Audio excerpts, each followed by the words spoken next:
So Blizzcon is going to be happening the same day this video is released, so I thought it would be a perfect time to give my opinion on what I think is going to be announced for World of Warcraft, and specifically World of Warcraft retail. And I do think this is going to be one of the most anticipated BlizzCons, specifically when it comes to retail, because there's a mix of some people being super excited and just wanting to see what's next, and some people being much more hesitant and kind of scared to see what's actually being announced at BlizzCon, because there's a lot of people that think the 10.2 is going to be the last major patch of Dragonflight, and we're going to have this massive content drought going into the next expansion, because we're only a year into Dragonflight. So I want to go over all my opinions and go over some information that I think a lot of people haven't seen from some developer interviews that I think points us in a direction. And I think there's a handful of options for how the future of retail can go. First off, being basically the worst, is a 10.2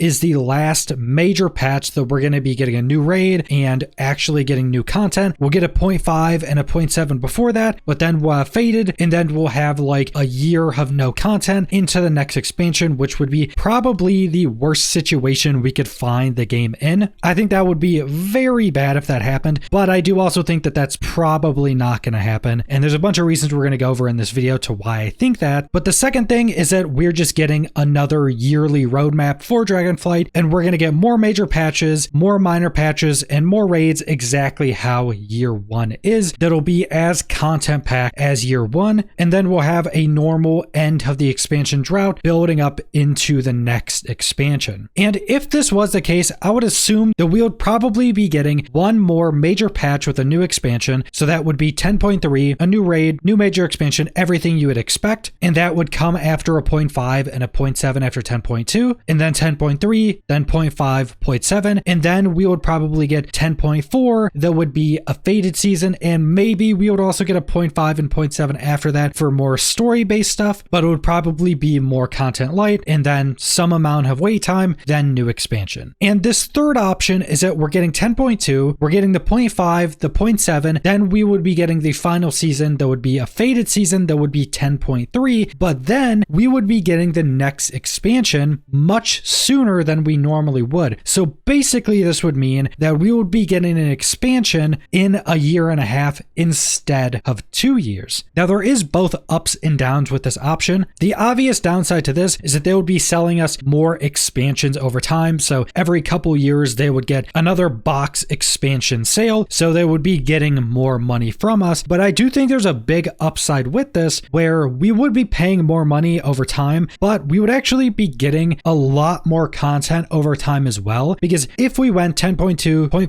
0.7 into a faded season, then a couple months later we go into a new expansion, that would actually be quite a lot more content. And I did actually see a comment a little bit ago, and I don't remember where this is from, but it actually laid out the time period of how this would probably look. Would be 10.2 in November, which is what we're getting. 10.2.5 would be in January. 10.2.7 would be in March. 10.3, which would be faded, would be in May, and this would all follow the time periods of the content cadence we've been getting in Dragonflight. Then we would be getting 11.0, so the new expansion, in August, or at least around that time period. So if this was the option that we were getting an expansion much quicker than normal, this is probably what the content cadence would look like. And even though the game would be more expensive, because as I mentioned, over a couple years they would get another expansion sale in where they wouldn't before, this would also be quite ridiculous in how much content we're getting. That also depends on if the expansion was as content heavy as a normal expansion would be. I actually like this last option the most. The extra expansion payment every couple years doesn't really matter to me. I mostly pay for all the expansions in WoW Gold anyway, and this would just mean more content and more expansions, which usually have the more substantial, more exciting updates. So for me personally, this would actually be the best option, or at least the most exciting option, but I also don't think this is the most probable. If I'd have to put the thing I think is going to happen, I would say we're getting another yearly roadmap. We're going to get 10.2, 10.2.5,